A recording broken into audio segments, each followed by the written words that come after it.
Yo, brother, it's time for us to start talking the real, man.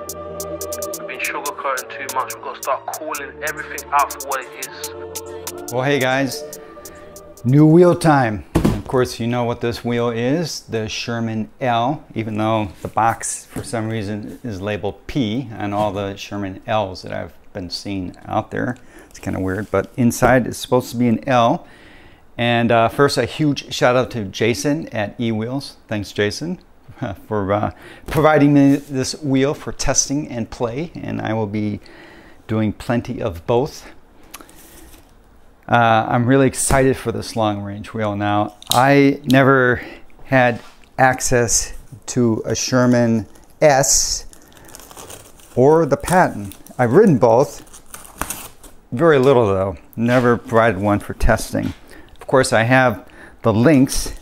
I almost have 1,000 miles on the Lynx. Absolutely love the Lynx. It's still on my list that I made at the beginning of the year, 2024, as one of the top 4 wheels of the year. Wheels that are in your hand, people are going to be riding. Love the wheel. Leaperkim just keeps putting out, they don't put out a lot of wheels.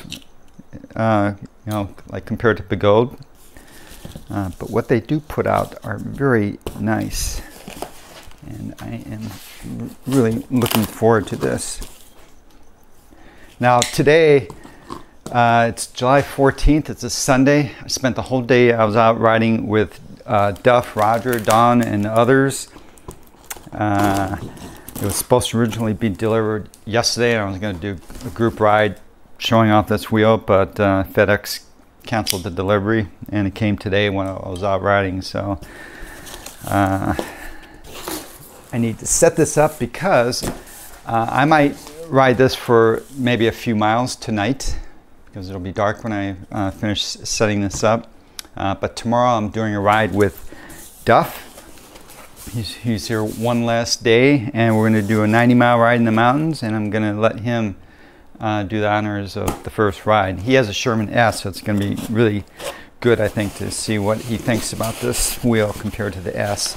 Because clearly, this I probably don't see people upgrading from the S to this wheel unless they're really always running out of battery on the S. But if you're someone who's newly coming into the Leaperkim family of wheels, this is clearly going to be the wheel. I'm pretty sure this is replacing the S, so you're not really going to be able to buy new S's. All right, well, let's see. It'll be interesting to see how it's configured. Now, this was flown in from China, air shipped. I'm not sure when the production ones are going to. I'm assuming this is a production wheel, but I'm not sure when they're going to be arriving for general purchase. So what's in this box might not be, if there's any oddities, I'll find out if it's just unique because of the fact that this is an early wheel. What I've seen before, some beepers and then an extra beeper and a fuse, which is kind of interesting. Got the charger. This is just like the one I have for the Lynx. Of course, this is a 152 volt wheel, 151.2 volts to be exact. So I already have that. I'll be charging this guy up with the Roger charger. I will test to see how fast we can charge this guy.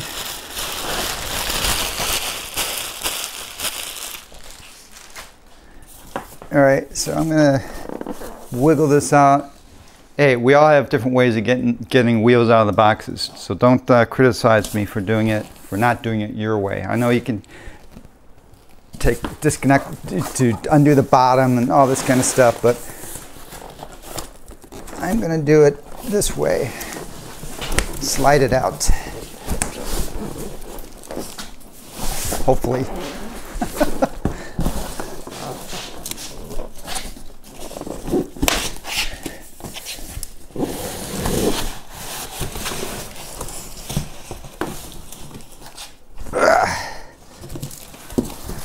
I'll weigh this guy too.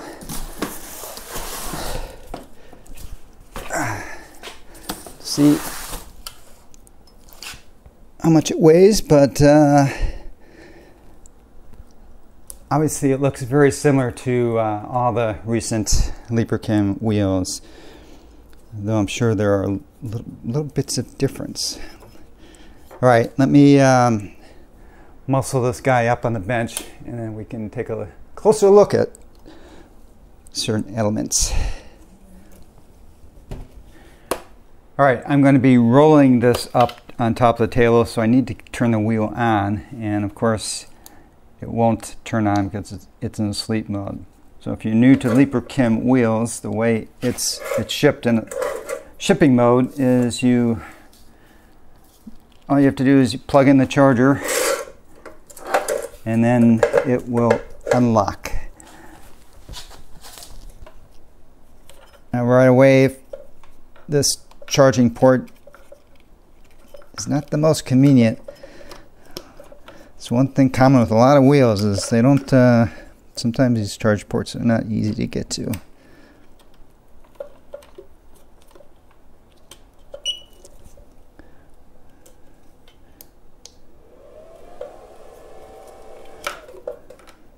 Unplug it.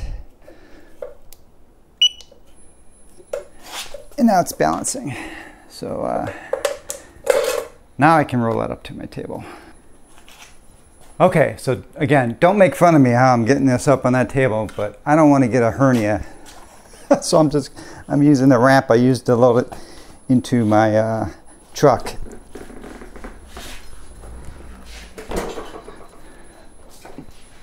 Much easier for me than trying to lift this dead weight up. All right, here are the pedals, and these pedals look like they are identical to the Lynx pedals, which are these. I have the E-Rides pedals on my Lynx.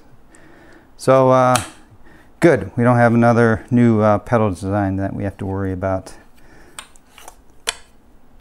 Like the Lynx, and actually I don't know about the Sherman S or patent since I never got new ones out of a box, but this has no Velcro pre-installed on the panels. They need to, I think, take a lesson from Begode, who is now shipping their wheels with Velcro pre-installed. And let's see, I think Emotion is doing that. I mean, it's just, why they know people are going to be putting pads, either their pads, either Leaperkim pads or their own pads on, and they're using Velcro by and large. So why don't they save customers the effort of having to put it on themselves? So I'm going to have to use up some of my Velcro to put it on here, and there were no pads in the box. Now again, this is direct from Leaperkim. I'm pretty sure when you buy these from e-wheels that they throw in some pads.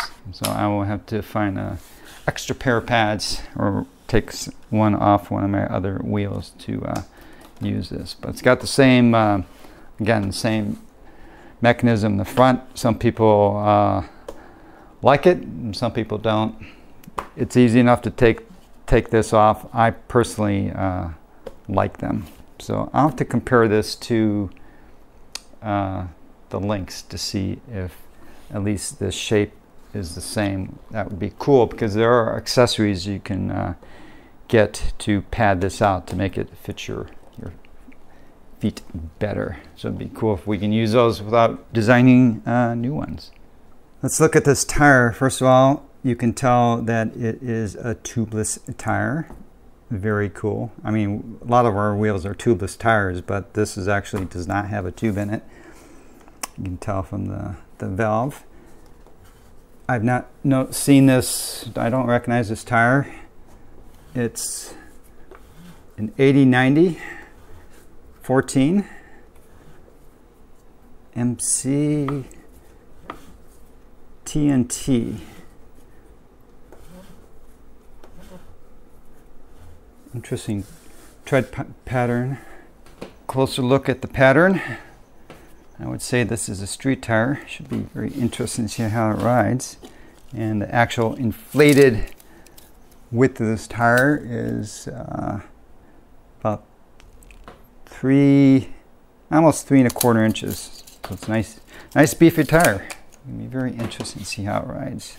Headlight is identical to the Lynx, and you can easily rotate it if you don't want to blind people. Tail light is also identical to the Lynx. Back to the toe clips. Actually, I'm not sure what you call these, but you know, what you hook your feet on. I can confirm that these are the same as the Lynx. Material looks slightly different, I think, but these are, and I'll put a link in the description where you can download the 3D file to be able to print these, and they allow you to make these bigger, and there's a few different sizes of these. So it's great to see that they're using a lot of common parts, which is useful if you break something or if you need replacements, right? Kickstand is not the same as the Lynx. It is plastic with this metal bar. That's similar. But the surface area, the contact points where this hits the ground, is definitely much smaller than on the Lynx. So on the Lynx, when you put it back on the kickstand, it feels like it's softer when you put it down on the ground. This feels harder. Whether that's good or bad, you can decide. Like the Lynx, there is a cover for the shocks, which is nice. It is a different kind of, the Lynx is it's a more rubbery cover, and this has kind of some clips. It feels it's a little harder to kind of clip back in, but nothing bad, really. How often you can do that anyway? But anyway, it's got a cover, and again, saying there's lots of videos out there how to adjust these fast shocks. Nothing mysterious about that. Interestingly, 70-pound spring. Wow. First time I got a wheel that has a Western size spring. So that's good, I think. We'll see how it rides. We can play around with all the adjustments.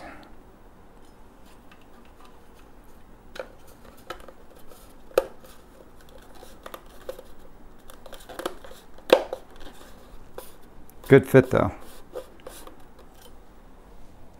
According to the manual, the L is available with 50G or 50S batteries, and the version I have is the 50S. I believe all the wheels that Jason E Wheels is trying to ship now are coming with the 50S batteries.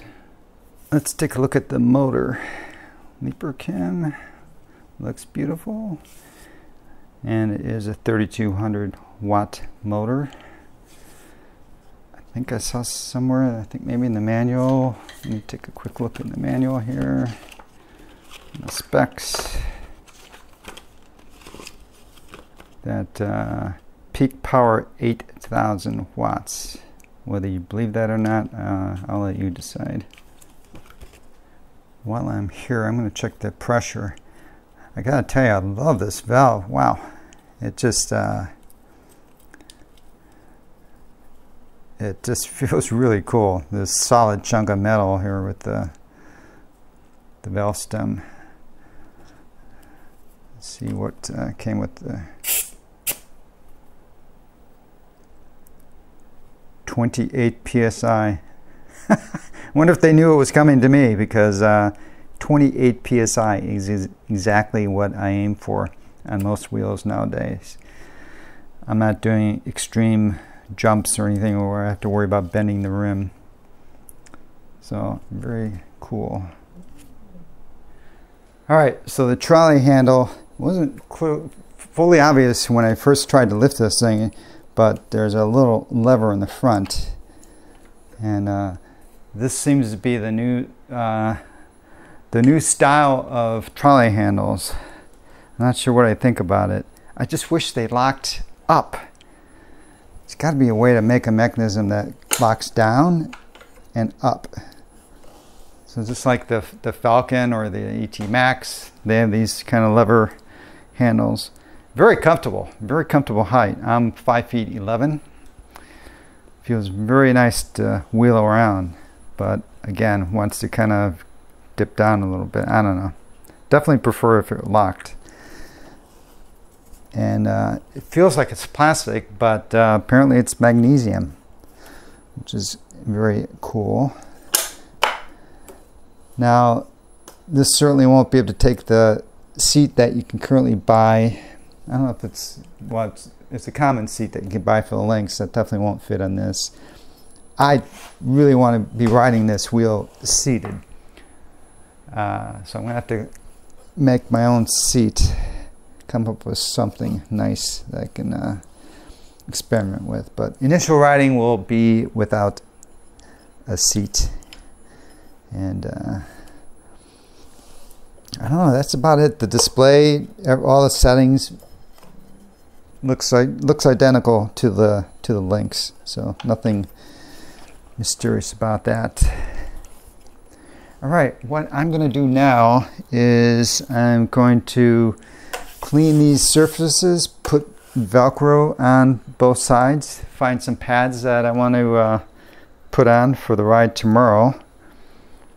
And I'll probably take it out. It's night right now, but I'll probably I think I'm gonna go out for take it for a ride for a few miles, just to at least I can tell Duff, hey, it didn't cut out on me. But Duff will get to check it out for the first 90 miles, and that will be the next video you see in this series. We'll be going up in the mountains.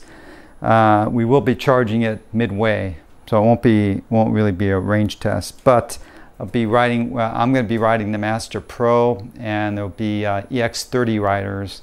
So we'll get a good sense of how the battery is performing on this relative to those two wheels. That'll probably at least give us a flavor of how it's performing efficiency-wise. Well, guys, that's the unboxing, first looks, and I'll be providing more feedback as I use this guy. Of course, the real interesting thing will be, how does it feel when it rides? What's the balance like? But stay tuned for the next video for that. All right, guys, hope you found this video useful, interesting, and until next time, safe riding.